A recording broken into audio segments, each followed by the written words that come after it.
755 visiteurs ont arpenté samedi le centre de stockage des déchets radioactifs de Soulendhuy.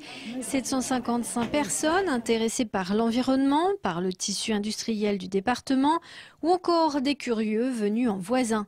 Dans tous les cas, des visiteurs qui, pour la majorité, ont eu le besoin d'être rassurés. On se pose toujours des questions par rapport à la radioactivité. Et quand on voit les précautions qui sont prises, on est un peu rassuré. C'est toujours une question, la radioactivité. Donc on a vu que toutes les précautions qui sont prises pour bétonner tout. Mais je pensais même que c'était plus en terre, le stockage. Et en fait,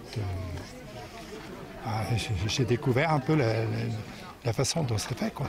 Il y a eu tous les événements de Fukushima qui sont revenus sur le plan et donc après on se pose des questions et on veut voir. Pour l'Andra, l'objectif de ces portes ouvertes ce week-end était clairement affiché: aider à sortir des idées reçues sur la gestion des déchets radioactifs. Les idées en général évoluent et beaucoup de personnes repartent de ces journées portes ouvertes rassurées par rapport au sérieux. Alors rassurées, ça ne veut pas dire qu'elles deviennent pour le nucléaire quand elles étaient contre, ou à l'inverse qu'elles deviennent contre quand elles étaient pour.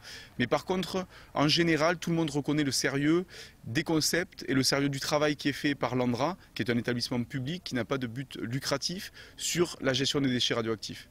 Suivi des colis de déchets dès leur arrivée, traitement de ces colis, stockage. Les visiteurs ce week-end ont également pu découvrir un réseau de galeries souterraines. Qu'on appelle les galeries du réseau séparatif gravitaire enterré sous les ouvrages de stockage. Il faut imaginer le principe en fait d'une plomberie, à savoir comme sous un lavabo, tout un système de tuyauterie, de connexion qui permet de collecter des eaux qui pourraient transiter, qui pourraient traverser un ouvrage parce que par exemple quand on envoie du béton dans l'ouvrage, un béton ça ressuit, la laitance de béton ça génère quelques liquides, donc on les récupère. Donc sous les ouvrages vous avez un réseau de galeries qui se visite également. Parallèlement à cette journée portes ouvertes au centre de stockage de l'Aube, une animation a été mise en place à Briey-la-Vieille, une exposition sur la radioactivité pour adultes et enfants dès 8 ans.